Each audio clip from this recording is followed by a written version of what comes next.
You think anime studios make money from the anime they create? That makes sense, right? They animate the show, people watch it, money flows in, except that's not how it works at all. Most anime studios see almost nothing from the shows they spend years making. The billions of dollars the anime industry generates, that money's going somewhere else entirely. And once you understand how this system actually works, a lot of things start making sense. Why animators are so overworked, why studios keep closing down even when anime is more popular than ever, why some shows look incredible while others look like they were drawn on a napkin. Let's break down the real economics of anime. Before we get into it, if you're enjoying this kind of content, hit subscribe. I'm doing more deep dives into how the anime industry actually functions behind the scenes. And let's try to get this video to 2,000 likes. All right, so how do anime studios make money?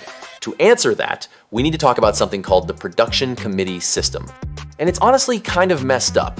Here's the reality.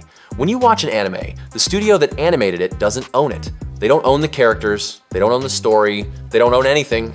They're basically hired contractors. Think of it like a construction company building someone else's house. They do the work, they get paid for their labor, and that's it. The house belongs to whoever paid for it. In anime, that whoever is called a production committee. How production committees work. When an anime gets greenlit, a production committee forms. This is a group of companies, could be 5, could be 15, who all have a financial interest in the project.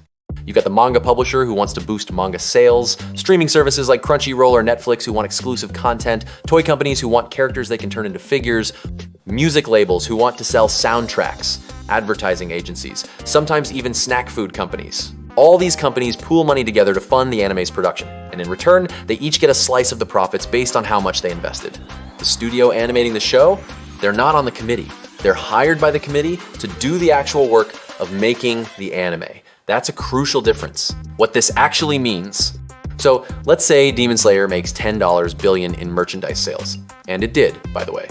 That money gets split among the production committee members. The publisher gets a cut. The toy manufacturers get a cut.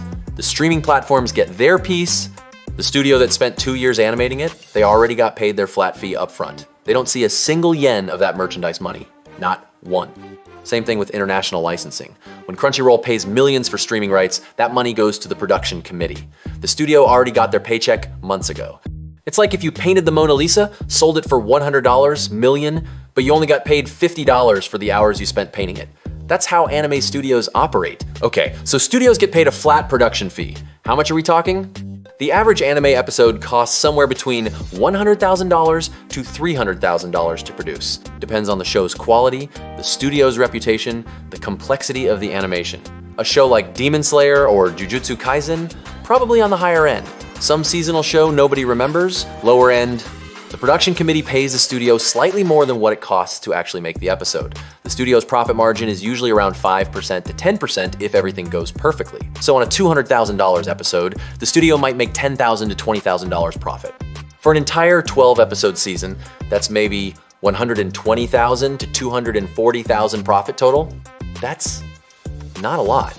Especially when you consider that money has to cover overhead costs, equipment, keeping the studio running between projects. And here's the kicker, that's if everything goes according to plan. One production delay, one episode that takes longer than expected, one staff member getting sick at a crucial time, that tiny profit margin evaporates.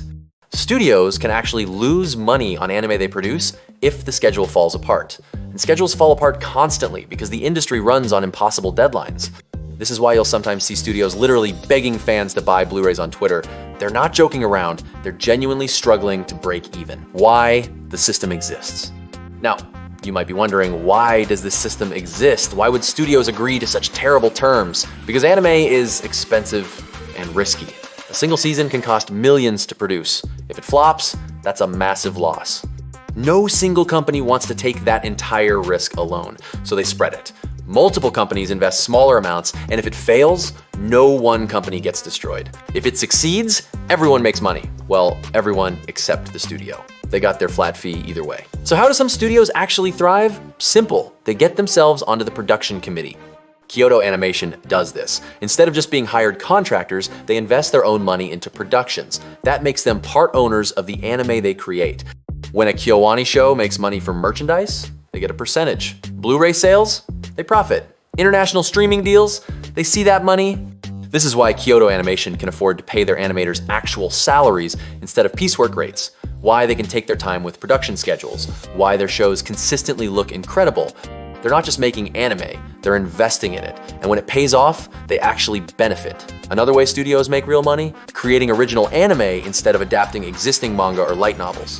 When Studio Trigger makes something like Cyberpunk, Edge Runners, or Promare, they usually have significant ownership stakes.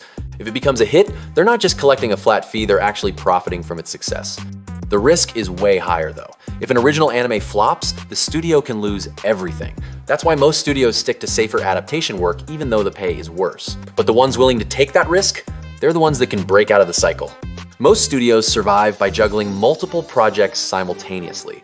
They're working on 3, 4, sometimes 5 different anime at the same time. Each individual project barely makes them money, but if you're producing 4 shows per season, those small profit margins add up. Barely. The problem is, this requires a massive staff, constant workflow, and zero room for error. One big production disaster and the whole operation can collapse. This is why studios are constantly hiring freelancers, outsourcing work to other countries, and running animators into the ground. They're trying to handle more projects than they realistically can because that's the only way to stay afloat. All right, so if studios aren't making the real money, where's it going? Merchandise. That's the gold mine. Figures, keychains, posters, plushies, clothing, accessories. This is where anime generates billions. Not from the actual anime, from the stuff based on the anime. A single popular character can generate tens of millions in figure sales alone. Demon Slayer made over $10 billion from merchandise. My Hero Academia, One Piece, Dragon Ball, these franchises print money through merch. And almost none of that goes to the studios who animated these characters. It goes to the production committee members who own the IP rights. This is why you see so many anime about cute girls doing cute things. They're not designed to tell compelling stories, they're designed to sell merchandise.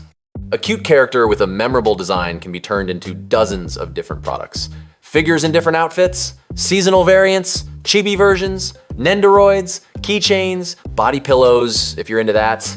The production committee looks at character designs and literally thinks, how much merch can we sell with this? That's the business model. Shows with complex stories and serious themes, harder to merchandise. A Mo girl with colorful hair and a cute outfit prints money. What about streaming though? Crunchyroll, Netflix, Disney Plus, they're paying big money for anime rights, right? They are. But that money goes to the production committee, not the studios. The committee negotiates those streaming deals and pockets the revenue. The studio already got paid their flat fee months earlier. International streaming has exploded in the last decade. Anime is more globally popular than ever. Studios are still getting paid basically the same rates they got 15 years ago. The industry is making more money than ever. Studios are struggling just as much as they always have. So that's how anime studios actually make money. Flat production fees with razor-thin profit margins. No ownership of the shows they create, no share in merchandise or streaming revenue, just enough to survive and move on to the next project. Meanwhile, the production committees, the publishers, the toy manufacturers, they're the ones actually profiting from anime's global explosion. The animators drawing your favorite characters, making poverty wages. The studios producing your favorite shows, one bad project away from bankruptcy. The companies selling figures and licensing deals, swimming in money. It's a broken system. But it's the system we have, and understanding it makes you realize why so much anime looks rushed, why talented animators leave the industry, why studios keep shutting down even as anime gets more popular.